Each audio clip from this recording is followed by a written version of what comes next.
Hey kids, this is Jack and welcome back to the Harmony Point Zoo and what will probably be the final video in this series.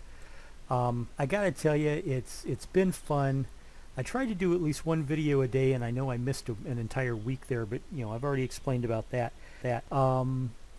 It seems longer than what it was because after all, I have 22 episodes. This will be episode 23. And in most of those, we either put in an animal or we built on an animal. So, you know, I'm not really sure how many species did we end up including. I'm not really sure. Hold on a second. I guess the vet research would be better. 1, 2, 3, 4, 5, 6, 7, 8, 9, 10, 11, 12, 13, 14, 15, 16, 17, 18, 19, 20, 21 different species if you include the habitat.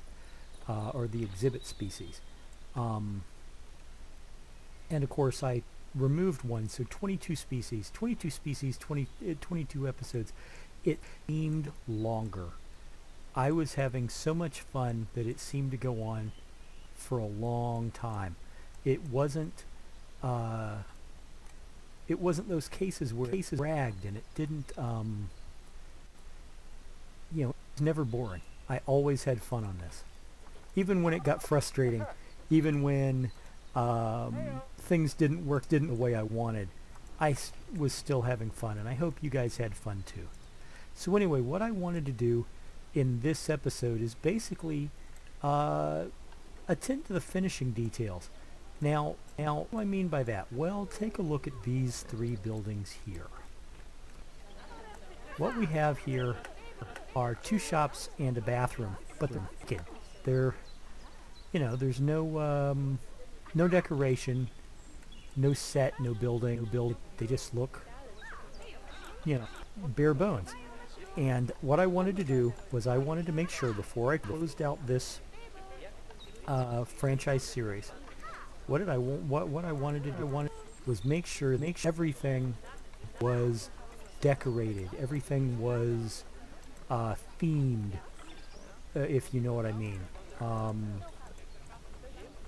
I wanted to make sure that it all looked belonged. The theme that's in here, and then you get to areas like, you know, this one over here, and it's suddenly, oh my, those are bare-boned buildings. Bare buildings. That's alliteration if you've ever heard it. And so I figured that I'd spend one last episode taking care of that kind of thing. Laying out some more plants maybe. Taking care of the last minute issues, such as, for example, the fact that one of my sable antelopes is about to die. Now, I'll be brutally honest, I'm not overly worried, you know, because, well, let's be brutally honest. You know, I'm about to close about these zoos, and you may be wondering, well, if you're not worried about the animals, why are you worried about the buildings? If I could explain it, if I could, I wouldn't be me. I want to get the buildings done, and now is a great time to do it. And so what we're going to do in this episode is we're going to do a lot of decoration. We're going to do some landscaping, and that's about it.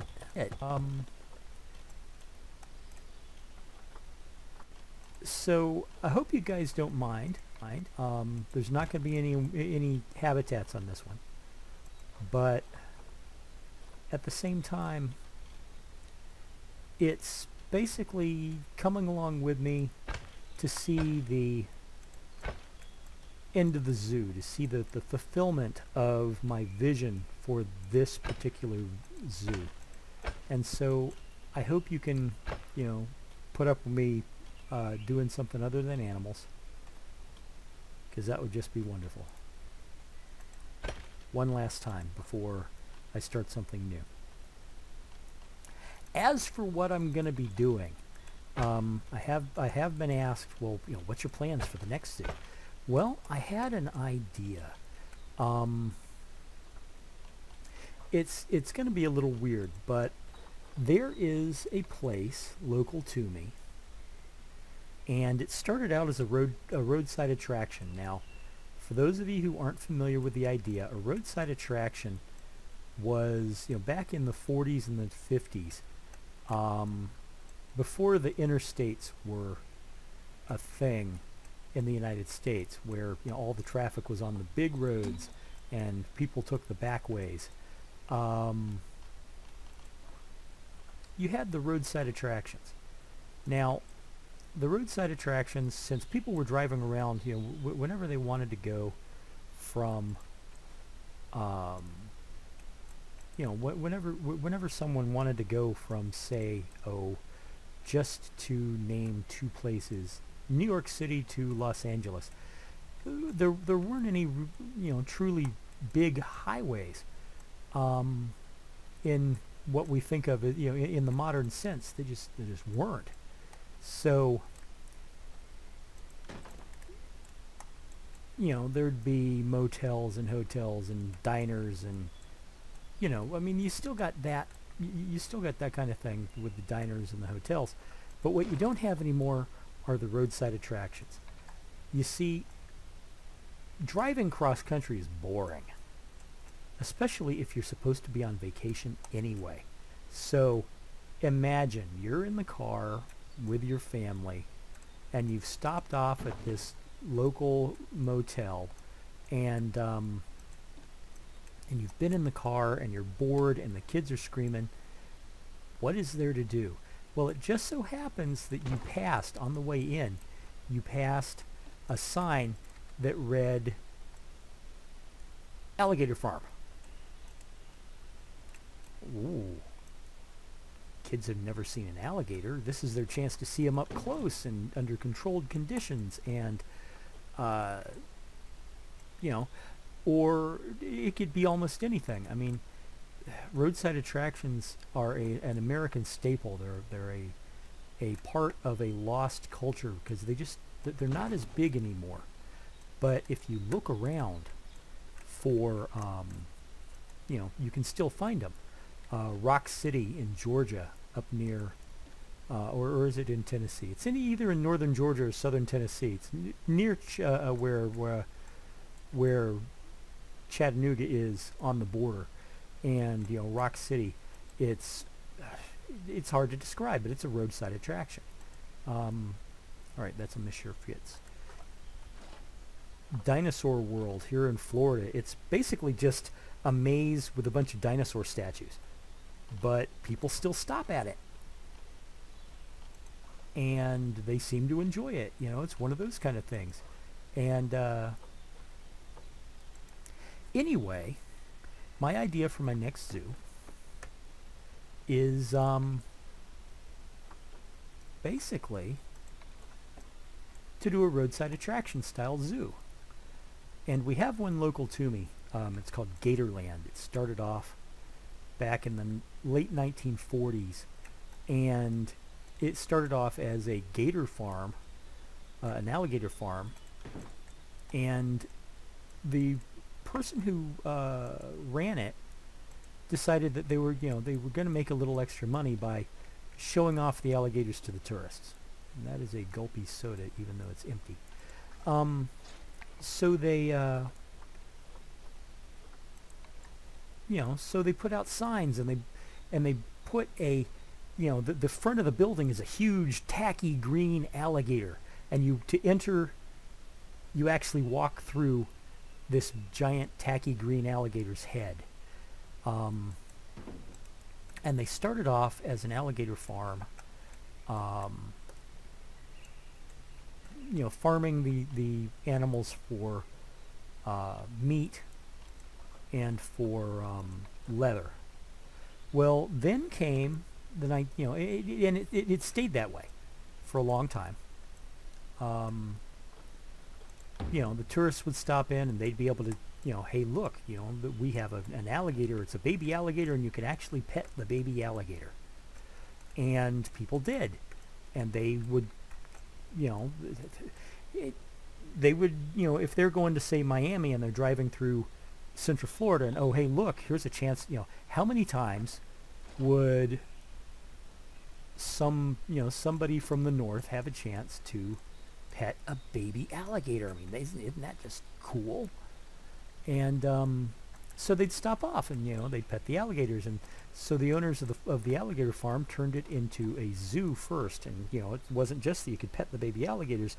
They had giant albino alligators. And suddenly they started bringing in snakes and bobcats and, other Florida animals. And then it was, animals that weren't from Florida, like they brought in a tiger and things like that. And they actually turned this alligator farm into a zoo. And then in the 60s, the American alligator was put on the endangered species list.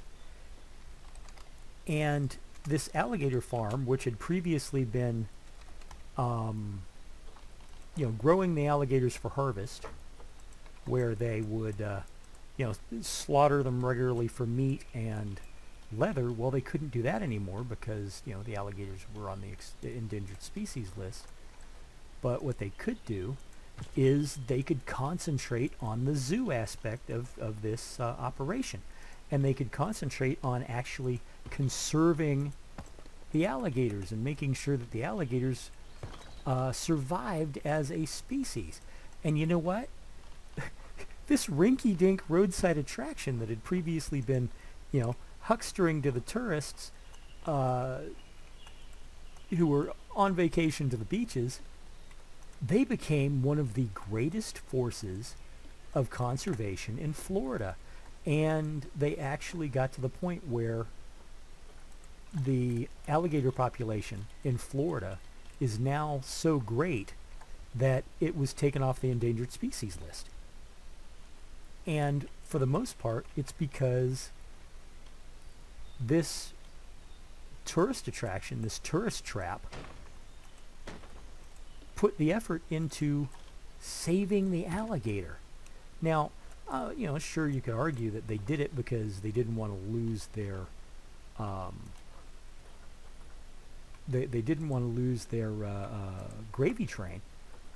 But these days, they're still doing. They got involved in animal conservation, and they're still doing animal conservation because they found out that, hey, it is amazing publicity. It is amazing publicity. It's good PR, and it made them popular with the locals. That's not what I wanted. What I wanted is this one. It made them very popular with the locals, and they're still popular with the locals today. And if you ask anybody who lives here in Florida with me, what their opinion about Gatorland is, what they'll tell you is, the same thing I'll tell you. It's tacky, and it's obviously, it obviously betrays its roadside attraction origins. But you know what else?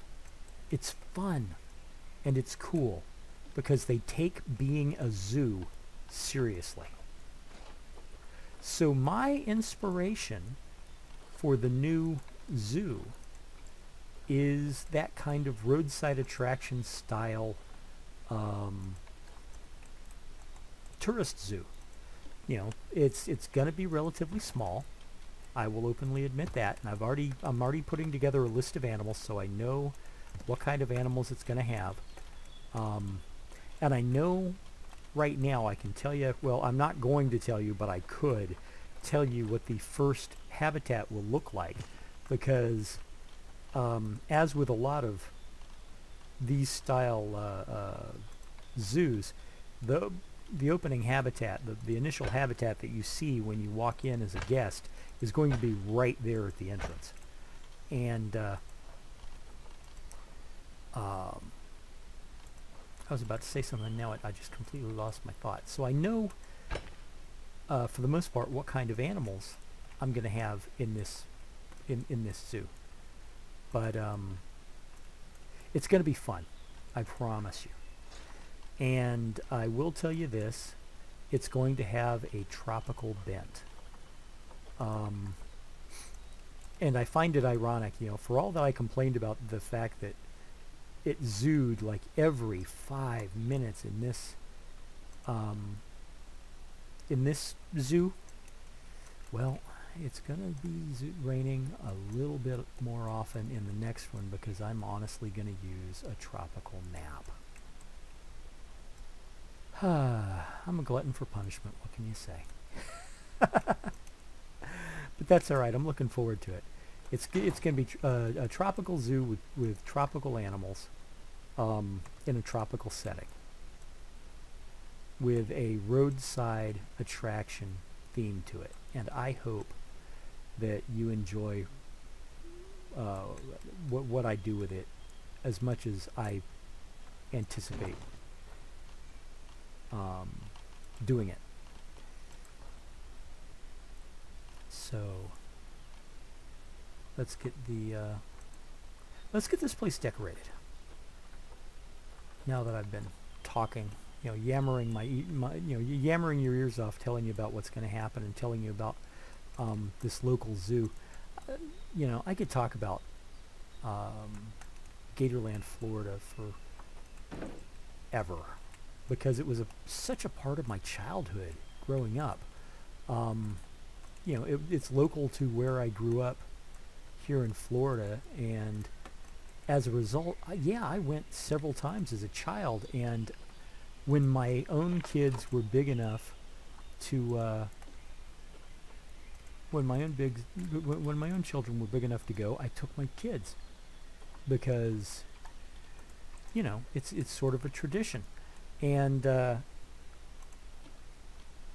like I said, it was fun. It was a fun time. And for all that it was a roadside attraction, and it has never lost its roadside attraction cachet, they honestly treated their position as a zoo seriously. They looked after the animals and they protected the animals, and they did well by the animals. They really did. And that's the kind of place that I'm planning on building for the next zoo. But I said that already, and now I'm getting redundant. That's all right. Let's get back to the building. One of the things that I did with this zoo is I didn't use theming for the backstage area because I've seen people do that where oh, this is my African area, and you can tell because all the staff buildings are themed African. Yeah, but real places that theme their guest areas don't theme their backstage areas. Best example of this would probably be Disney.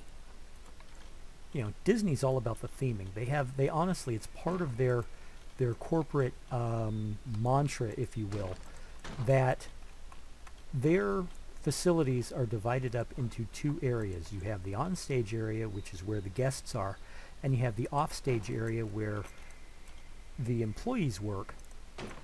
And the onstage areas where the guests are heavily themed. They'll have they're brightly painted. They're, they look like whatever they're supposed to be. But the backstage areas are just areas. They're, bare concrete, and that's basically the sort of thing I was going for when it came to the backstage areas. It's not because I don't particularly, it's not because I'm being lazy. It's not because I'm not interested in decorating them. It's just I am decorating them. I'm just doing it in a very functional manner, if you get my drift. Very functional manner. And there's nothing wrong with functional. And of course I have decorated a little. I'm not, these canopies that I just added, for example, I've been putting them on the buildings, but they're not that functional. Okay. Oh. So I wanted to say thank you to everybody who commented on my videos, everybody who's encouraged me.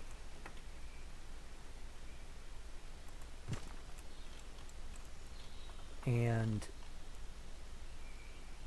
I really appreciate it, because it's hard for someone like me to do this kind of thing. And I know you're saying, well, you know, but you do it so well. Yeah, well, here's the thing.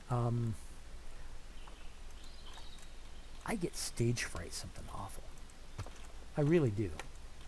And the hardest part about doing these videos is doing the videos. And I know that sounds weird, but it's not.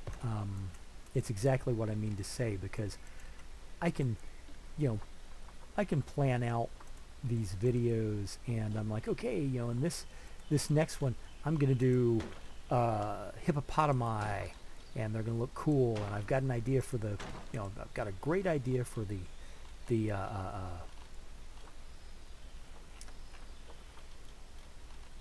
you know, absolutely great idea for the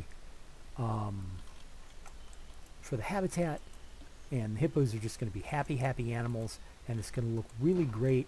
And then I sit down, and the first thing I think of is, yeah, but what if I mess up, and what if I do this, and what if I do that, and what if I do this other thing, and what if I do this and everybody hates me and nobody watches my videos and it's all a big waste of time. I can't go out there, I'm going to mess up. I can't start talking, I'm going to mess up. It's hard when, you know, because I'm still not used to doing it. And this is probably my 50th video total. I'm probably closing in on 50 videos. I don't know if I have exactly 50 yet, but I know that I've got to be close, you know. So I've done 50 videos. Not as many as some other people, but you know, I'm getting there. And, you know, and even after 50 videos, even after 50 times standing in front of all of you and talking, it still takes me a minute to psych myself up so I can do it. It still takes me, you know, I have to sit there, and you guys don't hear the parts where prior to the videos where I'm sitting there going, okay, we're going to begin and we're going to do this, and I'm pep talking myself. And I know that sounds a little weird, but I do it. And there's a good probably 4 minutes of pep talking that goes on, and you guys never hear it because of course I delete it when it comes time to actually editing the video. But I'm not ashamed to admit that it happens, because, you know, you do what you got to do. And there's nothing wrong with that. Absolutely nothing wrong with that. Let me see. These areas got decorated, these other areas didn't, so let's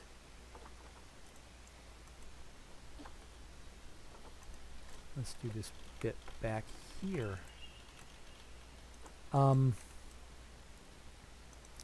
So, you know, I wanted to thank everybody, you know, all my fan. That's the joke I'm making, you know.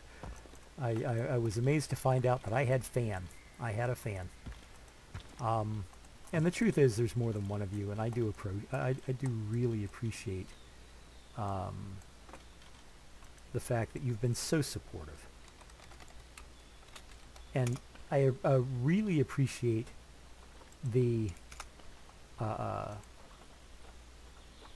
people out there, the YouTubers out there who have much bigger channels than I do, who have given me such encouragement. These people, you know, there's no reason why they should give a damn about a small tuber like me. I don't even have 200 subscribers, and yet these great people are giving me advice, and they're telling me things that have honestly improved the channel. And they've shared stories, you know, every time I talk to one of them and I'm like, I'm not sure I can pull this off. They were like, you know, I said the same thing way back when. And it's like, okay, this person has, you know, 200,000, 300,000, 500,000 subscribers, and they're telling me that, they used to be where I am. Now the chances of me ever, this late in the day, the chances of me rising to have 500,000 subscribers, it's just not going to happen. And I admit it. You know, I'm not here to make money. I'm not here to be PewDiePie. I'm here to be me. And I'm doing this as a hobby. And I'm having fun with it. And that's it. And that's all I have to do. But I've been so encouraged by such nice people. And I'll tell you, I'm not going to name names, but they know who they are, these people. And when I have people say things to me like, every time you do a new habitat, we're watching your build skills improve. Every time somebody says something like that to me, it's like, wow, you know, thank you. Because I look at some of the things that other people are doing, and I really wish, I'm like, how is it that I could ever become that good? And then they're like, no, you're on your way. You know, this is the way, you know, this is the way we started out too. You're doing exactly what we were doing, and everything's going to be fine, and you're going to be good, and it's all going to be okay. That kind of thing. And it makes me feel better, and it keeps me going, and it encourages me to improve my craft through practice. And I hope that makes sense. And I know it's a little pretentious calling this a craft, since it's just a game. But, you know, I mean, if I'm going to do this, I might as well do it as the best I possibly can, right? And then came the time, and again, I'm not going to name names. I'm not going to point out who it was. I'm just not going to do it. But it was one of the big guns in the Planet Zoo community on YouTube. It was one of the big guns. This person is well known. They're popular, you know, a popular builder. They've got lots and lots and lots and lots of subscribers, and a channel where they do these huge artistic things that I might be able to do in 20 years after I've put another 5,000 hours into the game. But then they said, okay, you have to explain to me exactly how you did that. What? What? Wait, hold it. Did one of the big gun people who inspired me to create this channel just tell me that I did something they had no idea how to do? Did one of these people tell me this? Ooh, but they did. Turns out that apparently, and I still cannot believe it, I had done something with one of the habitats here in this zoo, and they were like, I've been trying to make that work for a while and it's never worked for me. What did you do? I just kind of fiddled with it. You know, I just kind of, you know, I made it work. You know, and it's a gobsmacking thing when that happens, but it's also, you know, it reaches deep in front of you, and, you know, deep into your heart, and you're like, holy cow, I can actually make this work. This is actually going to be cool. So when that happens, you know, you suddenly feel, you know, 10 feet tall, like you can take on the entire universe, and it's all very cool. And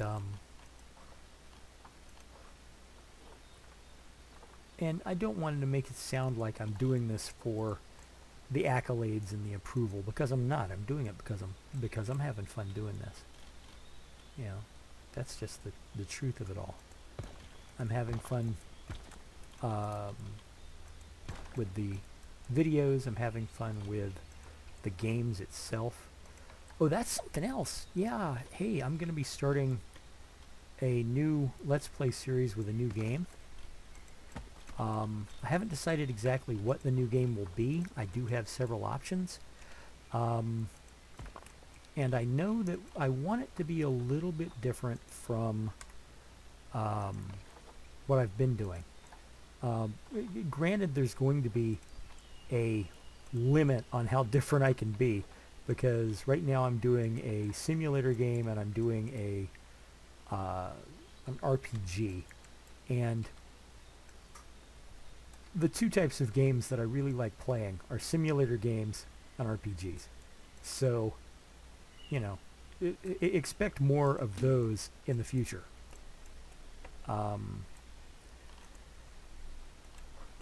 But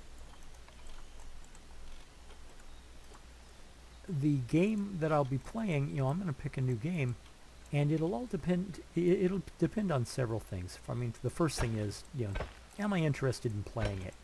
And I know that sounds really obvious, but you know, if you're not interested in playing a game, don't play the game, because your lack of interest will show.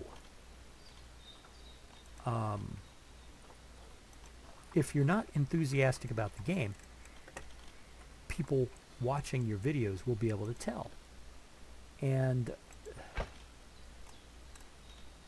you know, so it'll be a game that I'm interested in playing, but I'm going to try and make it like not a zoo game. Won't involve animals. It also won't involve dystopia and dystopian futures, and that leaves me a lot of leeway.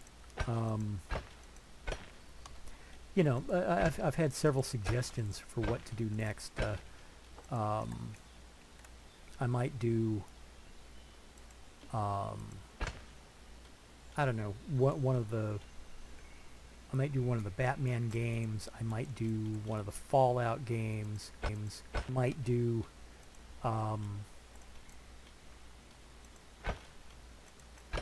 you know, it all depends. I might start playing and recording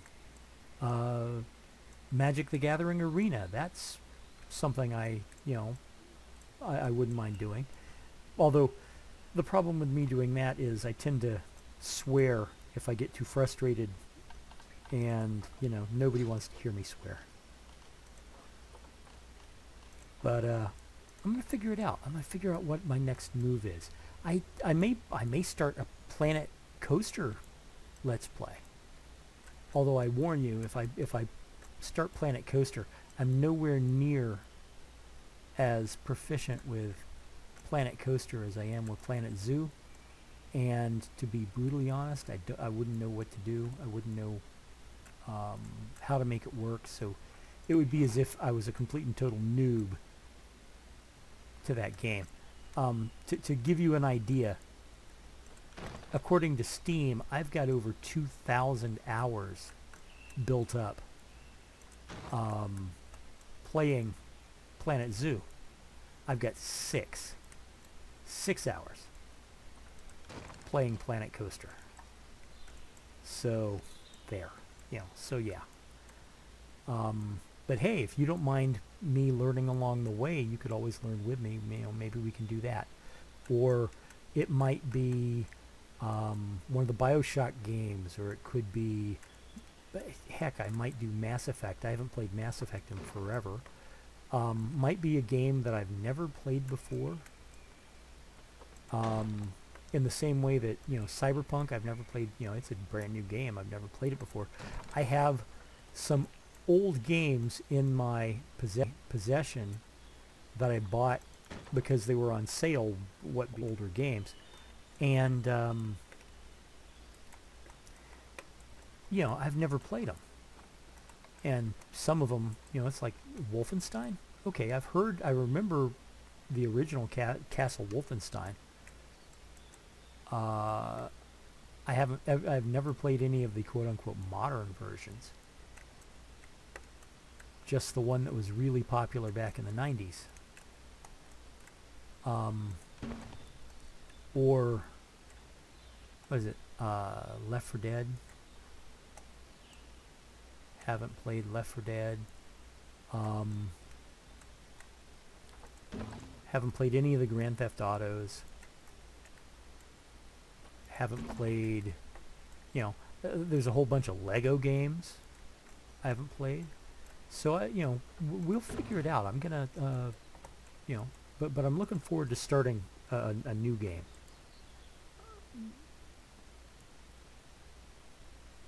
And it's going to be fun.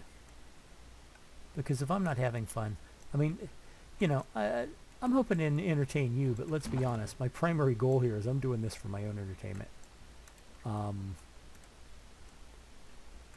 Because if I wasn't having fun, why would I be doing this? Because this is a lot of work. You gotta not just play the game constantly and hope you don't ever get burned out, but you have to figure out how to continually maintain a dialogue. You have to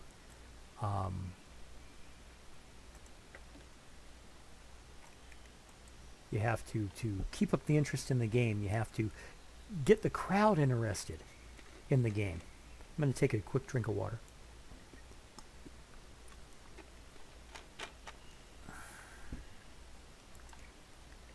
But, where was I? Oh yeah, keeping people interested. And I've seen people do Let's Plays, and it's like, why are you, you're obviously bored. Why are you doing that? If you're not going to be, if you're not taking an interest in the game, then why are you even bothering? If I'm bored, then I'm going to transmit that to you guys. And why would you want to ever watch my stuff if it's clear that I'm not taking an interest in it myself?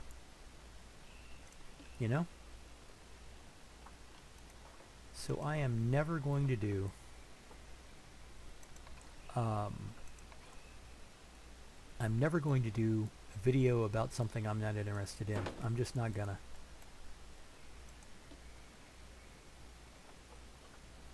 And I take that, if you need to take that as a personal policy. I don't care. Let's see what else is going to happen. Hopefully I'm going to be able to upgrade my equipment and expand my equipment. That way, it's entirely possible that I'll eventually have a camera and you'll actually be able to see my ugly mug. I'm going to start doing live streams on Twitch, and I will be, recording them and posting the live streams to YouTube. I'm also going to put together a solid schedule, because I'll be brutally honest, while I've been having fun doing the daily videos, it's a wear and tear schedule, and I'm not sure I can keep it up. So what I'll do is I'll figure out a nice, it's like, okay, on Mondays I do this, on Tuesdays I do that, on, I just need to figure it out. Especially if I start doing more than one game. Well, obviously I'm doing more than one game right now. You know what I mean. If I start doing more games, I'm going to need to have a set schedule wherein I do, for example, Zoo Tycoon on Monday and Cyberpunk on Wednesday and whatever the third game is on Friday, and then on Saturday or Sunday I do a live stream of some game, and I might rotate the game, I may keep it constant, but you know, it'll definitely have a set schedule so that you can predict what I'm going to do and when it's going to be when it's going to be released, and you know, you can start you know, those 15 of you who actually watch the videos, you you know, you'll be able to plan for them, because that's just, you know, polite of, you know, it's just polite. Plus it keeps me from burning out.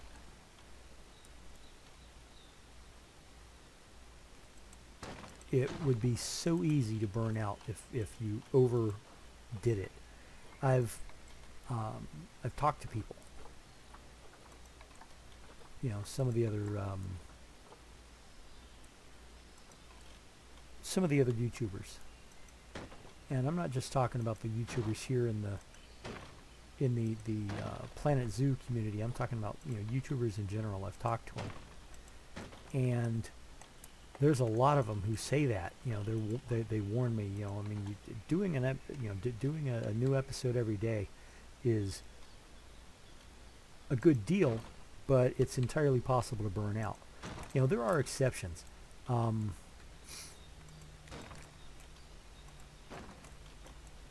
There are exceptions. I talked to one young man who does music reactions. He grew up with a limited access to music, and a narrow focus on his music. So right now what he's basically doing on his channel is he's discovering all kinds of music, jazz, country. He just recently discovered Beethoven, and it was almost a religious experience for the boy. You know, I shouldn't call him a boy. I call him a boy because he's like, you know, 22 and I'm in my 60s. But, you know, that sounds disrespectful. He's an intelligent young man, and he's expanding his horizons in a way that I can't help but respect, because this is a young man who acknowledges that he, when it comes to his background, was, you know, rather short as far as experience goes, and now he's trying to remedy that. Anyway, he doesn't face, the reason I brought him up in the first place, he doesn't face a real burnout problem, because his channel's all about listening to music, and that's it. And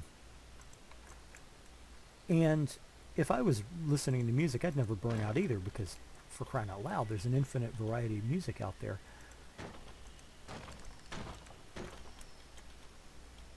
And you can literally keep yourself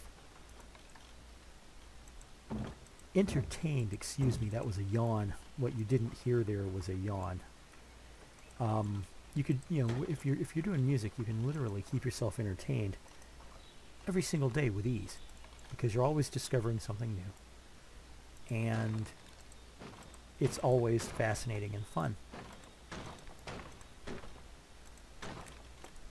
All right.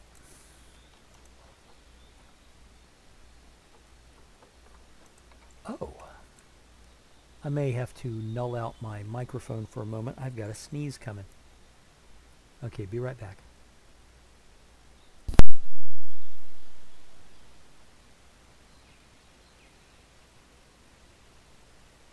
Okay, sorry about that. Sneezes are a thing. So,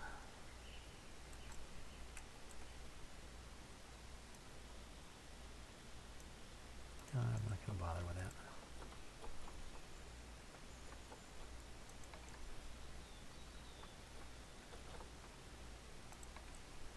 Here we go. What was I talking about before I went off on sneezes? Oh yeah, burnout. You have to be careful, especially with potentially infinite opportunities. Like, for example,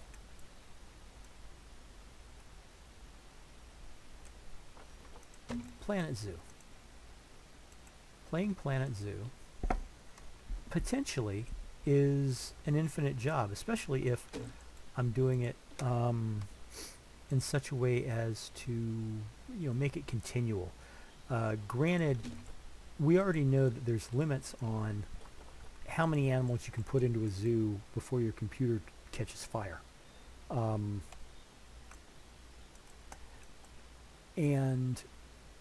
I'm going to respect those limits. But at the same time, the point has to be acknowledged that just how many variations of a warthog habitat can you make? And I mean, the realistic answer, you want to say, well, there's infinite possibility. Well, no, there really isn't. There's limited possibility, but that's not to say that there's not a lot of variation and a lot of possibility on any sort of habitat in this game. It's just the nature of the beast means that one person's probably not going to be able to continually churn out completely original stuff.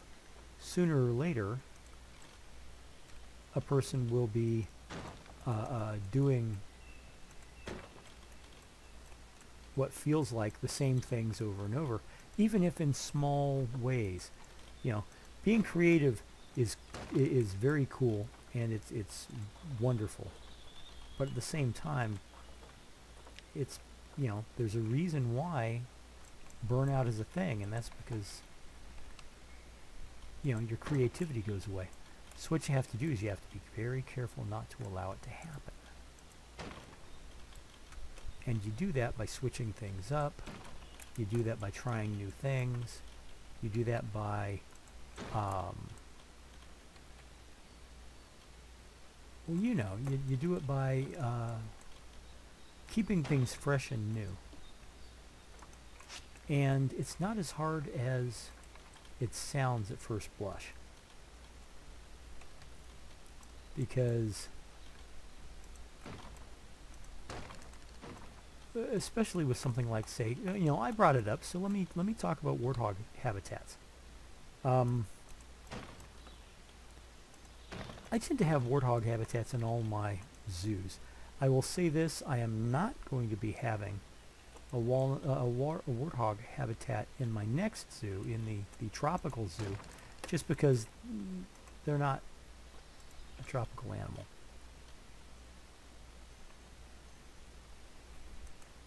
There we are. And that's okay. There's nothing wrong with, well, I had warthogs everywhere, and well, you don't have warthogs in this. And that's perfectly fine. And it's all for the good, because this way, I'm not burning myself out. Oh boy, I'm going to have to think of a brand new way to present the warthogs. Well, not this time. Not this time. And all this rambling screed is actually all about burnout, of course, which is what I've been addressing badly, probably, and in such a rambling fashion. I apologize for my rambling. A lot of times when I talk in these videos and I go off on tangents and it's like, you haven't mentioned the zoo in a while. Yeah, it's because, I'm basically engaging in a stream of consciousness conversation with you, where I'm talking about whatever pops in my head. And sometimes what pops in my head is very random. Okay. It's an Arctic area. I think I got most of the buildings over here, which is why I moved into the Arctic area. I don't think there are any more in Africa that need taken care of, I think. So yeah, let's move over here. Everything's taken care of back here. The facilities here are underground. I'm not even going to bother. That leaves this. And this. Let's do this first. Alright.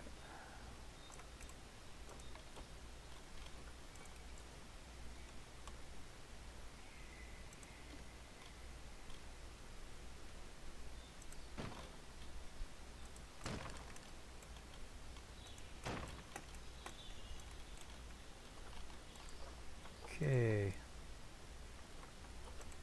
Here we go.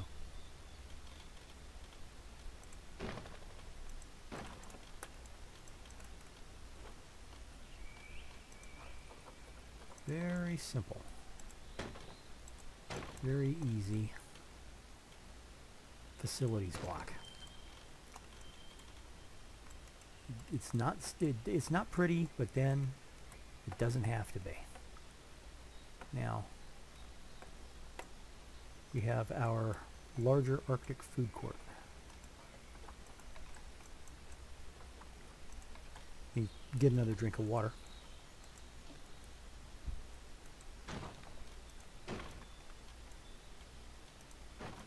I keep bottles of water. I have a little miniature refrigerator here in my, I'm recording this from my desk. My desk is in my bedroom, and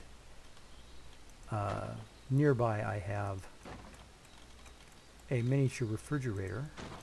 The miniature refrigerator was originally purchased because it's a place to store my insulin that is close to, where I am all the time.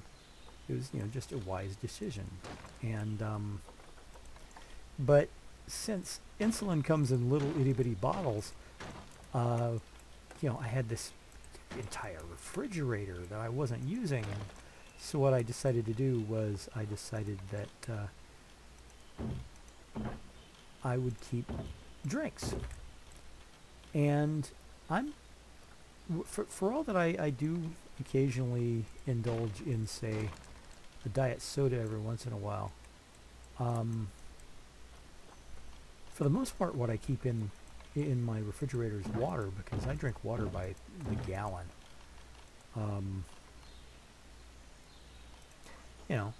That's just the way it is. I wonder.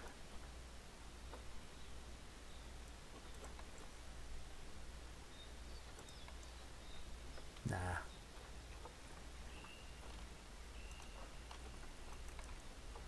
All right.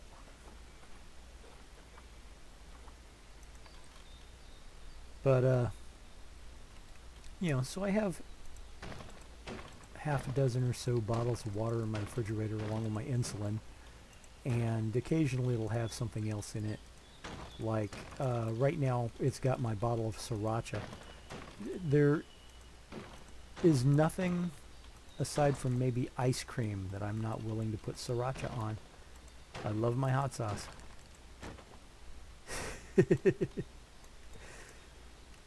All right. Let's get this done. Because believe it or not, I think this is the last thing we need to do, and this will be the last work on the Harmony Point Zoo ever. I haven't come up with a name yet for the tropical zoo. I've had a couple of possibilities, and while they're fun, they're also kind of silly. I honestly at one point was thinking, well, I could always call it the Gatorama, and I'm like, no, I'm not going to call it the Gatorama, because that's a little ridiculous.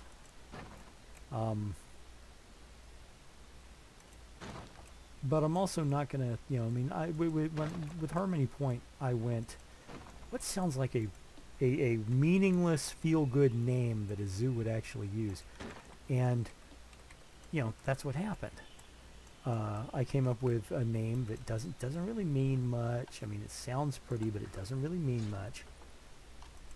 and it works for the name of the zoo. But when it comes to my Roadside Attraction Tropical Zoo, I haven't come up with a name yet, but I'm thinking about it. I am thinking about it. If any of you have suggestions for a good name for a roadside attraction themed tropical animal filled zoo, by all means let me know in the comments, because I would just love to hear what your ideas are.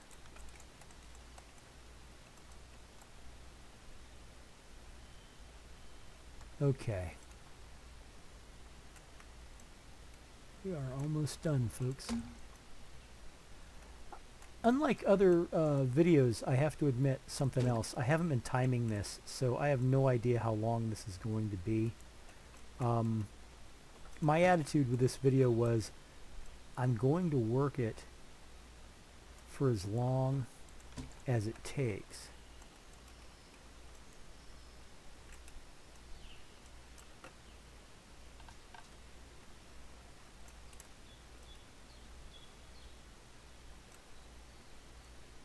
Look at that, folks. That's it. All the buildings are decorated.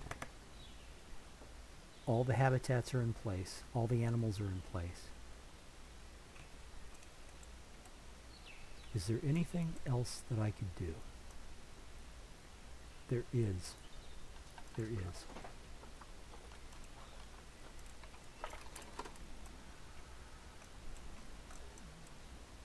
And it just occurred to me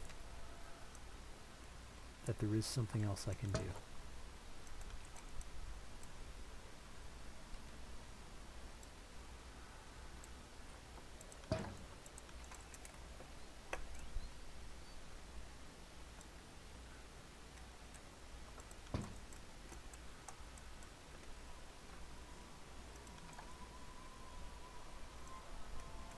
This is an Arctic area. It shouldn't have so much grass. But of course, to cover it with snow is going to take dropping the temperature.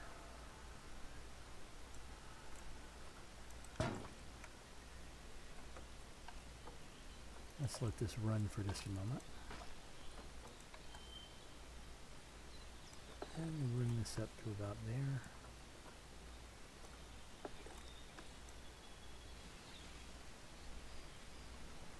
Might need to add another cooler over here.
That would explain it.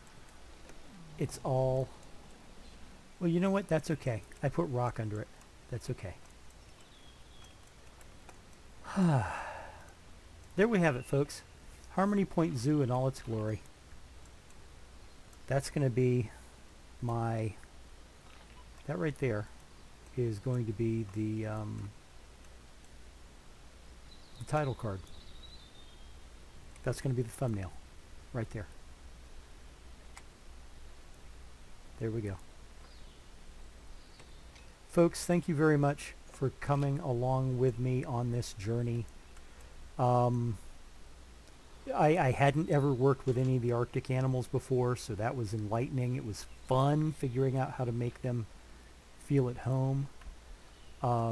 The African animals I was well used to. Next time I do something like this, I'm going to have to start with the Asian animals because I just didn't have the ability to put in as many of those as I wanted. I didn't get to the South American animals. I didn't get to the what few North American animals there are. I didn't get to the Australian animals. So we'll do all that in future videos. The tropical zoo that I'm going to be doing next has animals from all the continents on it. It's not just going to be, you know, African animals or South American animals or whatever. It's going to have animals from the all around the world. And I'm looking forward to it. It's going to be big fun.